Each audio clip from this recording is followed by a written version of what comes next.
Hello, bonjour à tous. I'm happy to have you back here today for the second episode of Reborn Podcast. And I'm happy to receive my first guest, which is Emanuel Rendas. Hi, Eva. How are you? I'm fine, thank you. Thanks Yeah. for having me here. Oh, it's a pleasure. Appreciate so much. So, Emmanuel is one of my close friends from Dubai, and he has an exceptional background. And I'm so excited to have you two here today because your story is one of the most inspiring that I heard so far. And I'm sure that is going to inspire so much more people. And it's the first time that you're doing, that you're telling your story on the podcast, right? Yes, it is actually first time. Yes, amazing. So to start this conversation, can you tell us more about yourself and what you're doing? Yes, I was born in Portugal. I've been married for 20 years. We have 6 wonderful kids. Right now in Dubai, I'm working for farm properties, and I'm really enjoying it very much. And my biggest passion is really share my story, because I have a story. Actually, everyone has a story, and my story will impact a lot of people. And that's why I accepted your invitation, because I believe that when we share our story, there is someone else that we hear our story, they will get inspired and perhaps change the course of the destiny of their lives. Wow, amazing. Thank you so much for sharing that. And how was your childhood? Where did you grow up? I grew up, as I said, I was born in Portugal, 20 minutes from Lisbon. We always say Lisbon, but 20 minutes from Lisbon. My childhood was really rough, to be honest. My brother, my sister, we grew up in a very unstable home. Perhaps the point that really marked my life was with my mom. She left when I was 3 years old. I remember like today. Now you can imagine children with 3 years old, right? So I think 99% of the things I don't remember, but that moment I remember when my father said, your mom left. It was the end of the world for me. And from that moment, that marked and shaped everything in my life. Okay, and how did you expected that when you grew up? How it was? Actually, I was growing up unconsciously of that trauma. I didn't know. I wasn't aware. I grew up in Christian church, Protestant church. But as I said, my childhood was very unstable.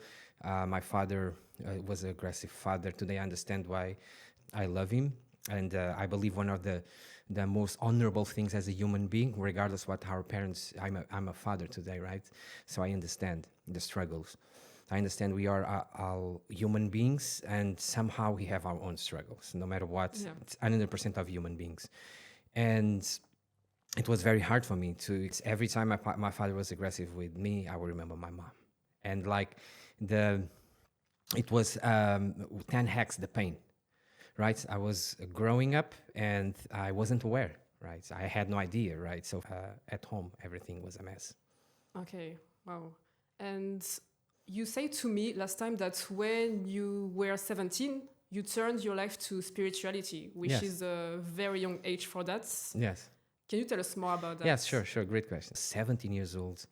Let me give you just a very very fast background. So I was living with my father. When I turned 13, we moved out of my father's house to live with my mom. So the thing was, every time I was dealing with my mom was seeing my father in me. So you can deal, all her traumas were projecting in me. Okay. So it was a very, very disturbing relationship between the both of us. But at the time, 17 years old, my mother said there were some people from Brazil coming, and Brazilian people, they are really spiritual. They are really, I didn't know about that. Yeah, they're really spiritual, like African people. They go really deep, and they came from Brazil to do like a boot camp, like 3 days boot camp, spiritual boot camp. Oh, okay. And at the time, I wasn't very social with people. You know me today, and totally the opposite. And for me, when my mom said, "Oh, there's people coming from Brazil," I was like, "Oh, okay, I don't want nothing to do with that." But somehow, you have those moments. It's like somebody's talking to you, and then I heard something like, "You go to them." So I called my mom. So I'm going, and my mom was like, "Is this my son talking?" Because in our eyes, in our thought understanding, it would be the most impossible thing ever for me to tell my mom I want to meet these guys. So I went to to this place in Portugal on the coast. It's called Costa de Caparica. It's like 15 minutes away from Lisbon. Okay. Very beautiful place near the beach. And once I get there, very happy people. I like the vibe. And they introduced me to you. Very shy. I'm still very shy, a shy person. But at the time, I didn't know what to do, what to say. But then people came, made me feel very welcoming. And I never had this in my life. Not from my father, not from my grandparents, not from my mom, from no one. And that moment, my heart became vulnerable. As simple as that. And when we were sitting, I remember Claudio, the name of the guy. He said, Emanuel, you know one thing, very kind to speak to me. It's no one thing, that's the only suggestion I'm going to give you. If you tell God, if you like this, if you're real, change me, change my heart, touch my heart. That's all. If you want to come, it's okay. If you don't want to come, you're still loved. I was like, whoa, I never heard this before. Yeah. It's always about judgment. It's always about never measure up. So you can imagine my self-worth, my self-esteem, the way I was seeing myself was at the lowest step. Feeling this love, feeling loved for the first time. Right? I don't remember any time in the past feeling loved. So the first time I felt love. Okay?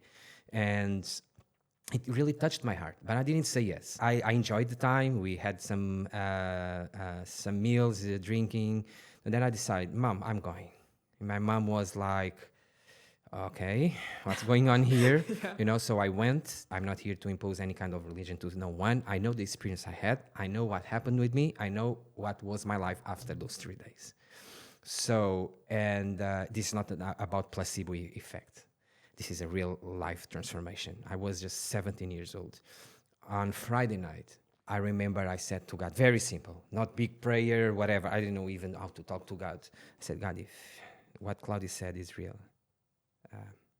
touch my heart and change me. The rest is history, because during those 3 days, I think I have cried more in 3 days than my entire life. Really? But wasn't a cry of sorrow, was a cry, yes, of pain, but a cry where you feel the fullness of love, of acceptance. It is a place you don't want to get out. You want to be there. It's like this. I never experienced this before. It really changed my heart. My relationship with my mom was totally transformed from night to day. Wow. Okay, and because she saw the difference in myself. The first time ever, I saw my mom crying when she looked at me. Wow, very powerful. Thank you. And after that, when you grew up, how did you decide to get into real estate and coaching? Because I know that you also coach people, so I want to know more about that. After a couple of years, I was in church, but somehow I felt a fish out of water. I didn't know why. I was feeling like, I don't know. I did not have answers. And this from Wayne Dyer changed my life and my perspective forever. And he said something, when you change the way you look at things, the things you look at will change. So what he's saying is, when you change your perspective, your perception, everything will change. And I understand there is a seasons in life, and everything that cross your life is there for a reason. It ingredient that's necessary for the perfect recipe that God has for your life. And even though I felt like I was in the wrong place, there is so many things that I've learned, right? There is positive and negative things. I am grateful for all of them. I did learn at my worst to be grateful, where you find a way to be grateful for. And in 2012, there was a moment, there is a guy, spiritual guy, he's a pastor, he came and started sharing a totally different message. Because what I have learned was like about everything you have to do to measure up, everything, your good behavior, your service, everything has to do with you. And we are people with flaws. We fail all the time. And every time I fail, I felt like a mess. So I never measured up to God. Okay. But this guy can bring a message like, it's not about you measure up to God. you already measure up to God, because it's about what he has done for you. Okay? It's not about you gaining favor. It's about you have already his favor. Everything is done for you. You just need to find out and figure that out from inside of you. It's a totally different message that I've heard in the entire life. I didn't understand very well what this guy was saying, but I knew what he was telling was like the same feeling I had when I was 17. Yeah. Okay, same feeling. I knew it. This is going to change my life. In order for me to make the decision to move forward, to choose the strong guy. God will choose the broken guy. God will choose the one that is being hurt the most, that is broken the most. That's what God chooses. God will not choose the strong one, because there is a meaning in the story for that. And I did, at the time, I was so afraid and scared, because bringing my family out of institutional church, seeing my wife coming from, since she was a baby, but God has his wonder way of working, orchestrating things, and using what the enemy try to use you against you to work for you. And that's life. That's what I learned. Life is happening for you. It's not happening to you. Yeah, I agree. From 4 to change my life forever. So from that moment, I start my journey over there. 2015, when somebody introduced me, Bob Proctor, was game changing. Oh, I love him. Game changing. He said, "You're gonna listen. You Were Born Rich" from Bob Proctor live. It was like opening my wings to fly higher. Wow. Okay. And that's how you decided after that to get into real estate then? So meanwhile, in the process, I'm always moving. Just for you to understand, I never felt my place was in Portugal. So I moved to Belgium with my family. But when I went to Belgium, grateful for Belgium, grateful for Portugal, but I felt that was not my place too. So I was moving. Now imagining a guy, when you are alone, he's okay. You're still crazy, moving from place to place all the time. But when you have a family, you are 10x crazy. So I had this mentality. I made a lot of mistakes, but who does not make mistakes? I did a lot of mistakes, for sure. And I moved to United States, 2015. I moved to United States. How was it? Atlanta, Georgia wasn't the best experience in my life. Okay, I learned so much. I brought my family to United States, and real estate caught my attention because I started listening to Grant Cardone, and I started doing short-term rentals in Florida, and very successful. Yeah. Yes. So I was like, wow, this really works. So that's what I had these seeds of real estate until moved to Dubai. Yeah. Wow, finally to Dubai. Yes, finally. And can you tell us as well about the biggest challenges that you have encountered in your life, and how did you overcome these challenges? I want to know. Biggest challenge, myself. It's myself. Why? Because my mindset, my inner world was not aligned with whom God created me to be. I did realize that. So I took responsibility. And one of the things that I learned from Bob Proctor was you are responsible for your life, for your feelings, and every result you get. That only successful people admit that.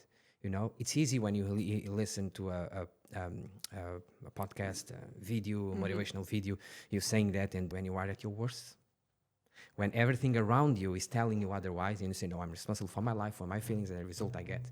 It's the moment you take the power. And you can change your life. The blaming game does not align with successful energy. So I learned from a very young stage on this process to stop the blaming game. Even those that hurt. And the thing is, when somebody hurts you, somebody hurts you, it's hard.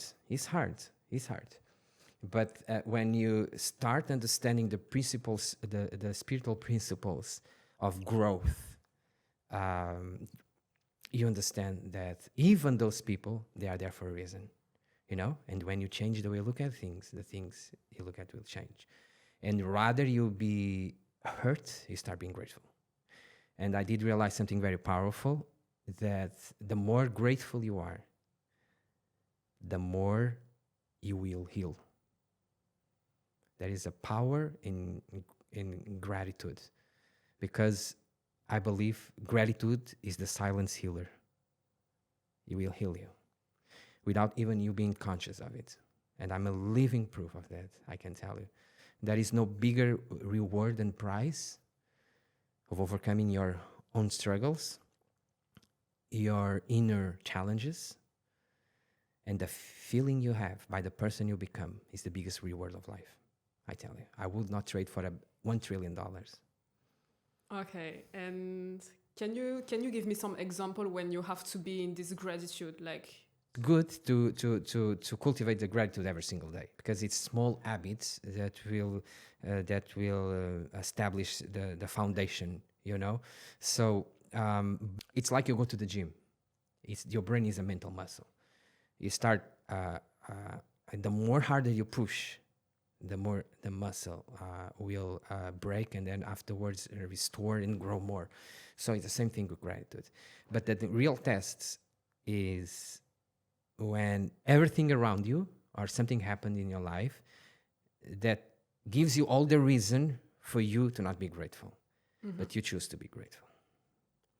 And that's the moment that you genuinely build that muscle and unbreakable attitude of gratitude, because that's the true success. It's my attitude of gratitude. That's priceless. Yeah. And I agree. And can you also tell us about when you were homeless? I want to know this part of your life. Yes. I was keeping this story for, I don't know, for the right moment. Maybe it's the right moment now. Very few people know. I shared with you. That was the moment. You see, we make mistakes in the process, and I'm a very wild risk taker. But sometimes I forgot to bring my brains with me. So I have learned through the process. Sometimes you calculate risks, but use your brain too. Okay. So that was a moment when I decided to move to United States the first time, 2014, because I had this passion to move to United States, and I had a friend. I trust this friend. And the only person I can blame is myself, because you have the guts. I know you have these red flags when you have a relationship with someone, and those red flags keep telling you about this situation every single day, and you ignore that. And then there is a price we pay for that, and that's the price I paid, and my family paid the price. So I left my home, trusting that we'll go to United States and move there. We're just waiting for my friend's confirmation. At the time, I said, I was so exciting. It was the beginning of the journey. So sell everything we have some good money, and you just wait, you just enjoy some vacation, and then we go, right? Everything was going smooth. But then, when you are in vacation and the person wants stepping back, and that's the moment I start seeing things going really bad. So like 2 months, we're in vacation for 2 months. Now the money going, we were getting so really worried. And at the time I would not have nobody to help me, because family was against me. Take your family out of some familiar cycles. The thing is, many of them, they are waiting for your fall. They are waiting for your fall. They have all the justification, and they have all the labels on you to justify their position, because of frustration, of expectation, of me not doing what they want me to do. So I knew, I don't know if it was pride or not, but I knew as well they will clap okay, I told you this guy is like this. You understand the process. Course. Everybody that is listening that already went through this process, they know. You have always those people that they're just waiting, sitting in the cinema with popcorn, waiting for us to fall, then to celebrate and clap. At the time, I had no one, to be honest. I had no one, and I end up at the airport. I have stayed 3 weeks at the airport with my, at the time, 3 weeks. 3 weeks. It was the most, one of the most painful, horrible moments in my life. And what happened after that? I was, afterwards, 3 weeks, I was able finally to get someone to help us at the time, and God bless his soul, and I will be grateful forever. And that was really painful. But you know one thing, I remember I was in the bathroom at the airport crying, not with a victimization mentality, but I was crying and grateful to God because I said to God, I remember, I said, God, I know this is my mistake, but I'm learning from it, and I'm going to get out and stronger. And the person I'm becoming in this process, I know is going to be a different person, you know? So after that, I had a place to my family to stay, and by myself, I went to United States. I never give up. I never give up. And I will never give up. And it paid. It paid up. Yeah. It was worth. It was really worth. I paid a high price, but the reward was higher too. Yeah. I can't imagine how you felt at this moment of your life. Really, I think it's so painful, but you choose to like feel gratitude still, and I'm so fascinated about that. So Let me tell you something. My reason to come here and do this podcast is never to become an interesting person. My goal is not to show people that I'm very strong. I would adulterate my belief and the understanding I have about God and life and grace if I would do that. I would be talking out of my ego and not out of my heart. And I can tell you, everything I overcame in life, which you don't have the possibility to say everything here, wasn't because I was that strong. There is moments in I went through depression maybe 50 times. I tried suicide like 10 times. Yes. I didn't know about that. It was a process, but I have no idea how I overcame everything. Only answer I can tell you, whatever people believe, I believe in Yeshua. That is the name in English, Jesus. Yeshua HaMashiach is my belief. It will be my belief for the rest of my life, for the experience I have in my life. And I can tell it was him alone. It's impossible for me. Human strength is impossible to overcome these spiritual challenges. It's impossible, I tell you. So I will always be grateful, because if it wasn't his grace, in every single moment of my life, I would not be here, I tell you. So everybody that will listen to this, don't admire Emanuel, don't praise Emanuel, because I'm not that strong. But he is, I'm telling you, in the most hardest moments. You know when you feel hopeless? Yeah. You know when you don't know what else to do? No. This is the moments you like jump out of the plane. The parachute doesn't open. And now, you jump out of the plane. You take the challenge. And the moment things start getting hard because the parachute doesn't open, I'm gonna hit the floor. How am I gonna do that? And you hit the floor. And you ask, my God, you break your legs. That's the moment most people, they give up. I will tell you, 90%. Jim Rohn always said, people's names will change, but the numbers will never change. Society is like that. We know it. The problem is people give up when they jump out of the plane and the parachute does not open. But they forget that's the moment when God says whatever they believe. I believe in God when God says like this. Listen, get up. But I can't, God. Get up. Because only by having the attitude, by getting up, it is when your legs are going to get stronger. When you have the attitude of progress and keep moving forward, doesn't matter if it's crawling or whatever. You can just like take 20 minutes to walk 1 meter, but you move forward. And that's what God is holding your hand. And many, many, many times in my life, when I was going through the process of life, I only see 2 footsteps, and wasn't mine. It was God carrying me in his lap, 100%. I tell you. Because many moments in life, I couldn't do it. I couldn't do it. Because, and that's the thing that amazes me the most, God gets and choose the most broken people. In the process, was it the test of your life? You told me that you had this test. in life we have a lot of tests, and I'm figuring it out and studying and finding out more and seeking more God to understand more and have a broad vision about this. But we all have tests in life. But studying a lot of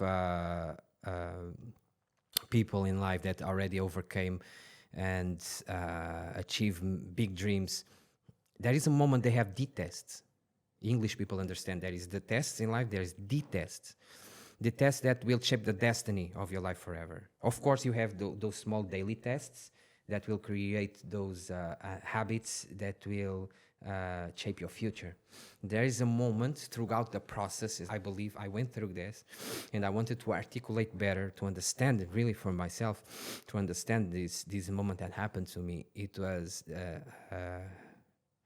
which I realized was the test of life. When I saw a lot of great men, even in the Bible, great men going through the test of life that will shape the destiny of your life. And for me, I've been married for 20 years.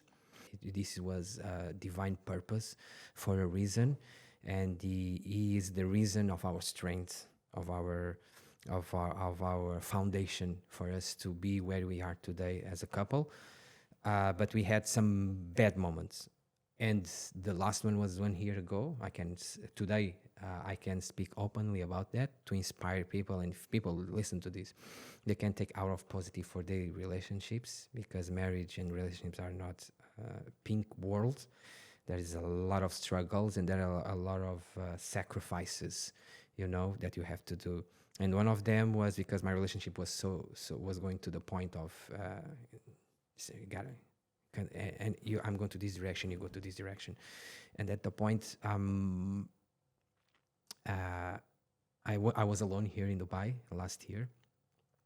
I remember in my spirituality, in my moment of meditation and praying to God, I remember a voice talking to me like, are you willing to sacrifice what you love the most in order for you to grow into the person I created you to be? And I knew the things I loved the most was my kids, and have to spend time aside of them, because I was deciding to go in another direction, because they were in Belgium, I was in Dubai. In order for me to make that decision was harder than being homeless with my kids, because it was so serious. Because I took the yes to God so serious. Because many people, they say yes, they want to achieve great things in life, they want to I'm up to the challenge in life. BS. I tell you, it's BS. Most of them is BS, because when come the struggles, at the point of pressuring you the orange inside of you to see if the juice is sweet or sour, that's when then the moment comes the real man, And I can tell you, in that very moment, everything inside of me, it was like, I have a garden and someone is taking the roots, like, it's so hard. I felt like a hand taking that from me, And the things is, whatever people believe, the thing was not God waiting for me to bless me with something. Was about me proving to myself that my commitment to my greatness, my commitment to my purpose was serious. And life was testing me to say, are you even willing to give up of your best, to become the best version of yourself, to achieve what you propose to achieve? Many people won't understand, because many people won't be willing to go through this. But I said, yes, I am. Because by me becoming the best version of myself in this process, this context, it will be the best gift I will give to my kids in the future. The best dad, the best version of Emanuel is going to be the best version as a father to my kids. Sooner or later, even though it doesn't make any sense being far from my kids, I will do it. What happened was, when I release all the strings attached, because when you give unconditional to a purpose, and you leave all strings attached behind, that's the moment everything breaks, like a breakthrough inside of you. And I had this breakthrough inside of me. And the moment I had this breakthrough inside of me, I don't know what happened. After, I think, if I'm not wrong, I don't want to mistake you, but it was like maybe 2 weeks. 2 weeks, something happened with my wife. Like I never expected that could happen. Uh, my wife, it's broke loose, and all the defenses, all the things. I understand he's not he's not criticizing, because the first person to take responsibility for my marriage or my failure is myself. But was something that was holding her back unconsciously. It was like my decision from within released something spiritual that broke loose everything in her. You know, I can't right now articulate everything. I'm still going through the process of understanding one day to explain better. But I know what happened. I know how my marriage is right now, and I know the person I have besides me is not the same person. It's not. Even in my wildest dreams, I would not imagine to have a totally different person that is growing and it is working on herself to become one of the biggest examples as a woman in this entire world. She will, you know, and the process she had to go through, one of the hardest ever, you know. So I'm proud of her because of that, because it's so hard. It's so hard. What happened to her? She had this moment of realizing perhaps we will go in different directions. You know, that's the moment she realized that the highest form of vibration is authenticity. Okay, when we are authentic, we cannot fake. We don't pretend. We don't need to give the effort to pretend. When we are authentic, people will know it, people will feel it, and it will impact people's lives. You know, so I can tell you what was the test of life. The moment I had to prove to myself, to God, that I was really serious to my commitments. At the end of the day, we are together. End result. The process, we don't understand the process, but when we give ourselves to God, to life, one thing we are for sure, the end result is going to be good. I gave myself to Yeshua, and I said, it's in your hands, whatever. And the end result was more amazing than something I tried to do on my own strength. I can tell you, I guarantee you. And people will know our story, they will know it. It's not just pity talk. They will know it is true. Thank you so much for sharing me that. I think it's not that easy. And it happened like not that long ago. So. And no, 1 year ago. That's the gift you can give to people. And that's the blessing of going through this process. It's now I can give this gift to people and can inspire and help people as I have been inspired by others. So it's all a cycle. That's our purpose in life. Yeah. The real purpose in life is this. I know it very well. Is that why you want to help people now? Is that with all that tests and these difficulties in your life that you want to coach people and help people to use their full potential to achieve their goals? Yes. I understand how hard it is to overcome our own traumas and our own struggles. It's so hard. And today I am what I am as a human being, far from being perfect, but a totally different person that I was 12 years ago. So one of the things I really want, and I eager to do it, it's to go on stages and share my story. I know another person. One thing I know how it's going to happen, I don't know. But one thing I know, once I'm on stage, people will change. 100%. Because it's not about my strength and my ability. It's about his life working in me and through me. And once he does that, people will change. It's not me. I step back. The thing, I understand I'm the center of the message. I will not. Because I understand spirituality very well. So your next goal is to speaking on stage. Yes. And what are your next goals as well? My next goal is to bring my family to Dubai. Yeah. Because it's a big family that will overcrowd Dubai. It's got so many. Establish myself on real estate as an agent, as an investor as well. I want to start doing that here. As a speaker as well. And I will as well start my own podcast and invite a lot of people that I know that are really inspiration for me and to inspire a lot of people as much as possible. Because I know the feeling when we hear a message, I hear your story, I hear somebody else's story and get that little statement or a little story that really impact me. In the moment I was on desperation, I listened to that. That was that message that really gave me that breath of fresh air that allowed me to keep moving forward, you know? Yeah, that's a big thing. Yeah, that's huge goals, and I can't wait to see that. Really, I think Thank you so much. Will inspire so much more people. And are you happy now that you're in Dubai? A lot of attempts of establishing myself in a place where I feel like home. Dubai is the place. I really believe the place because culturally, the country, even though I'm a Christian, religions they are very respectful. Most than in Europe. That's a surprise for me. Okay, but they're very respectful people. They treat me in a very amazing way, which I'm not treated in Europe. The vision of the leadership from Dubai is amazing. You agree. Amazing. Is amazing, and you feel this vibe. You feel this vibe. It's the perfect soil to fertilize your seed. Dubai, and what gonna happen from here to I don't know what's gonna happen, but I know it's gonna be great. That's for sure. Next 5 years gonna be wonderful. Yeah, I agree too. Now that I'm in Dubai, it's such a change. Like I couldn't imagine to do this in France, and I don't regret it. So I can feel what you feel actually. Yes. And do you have any mentors?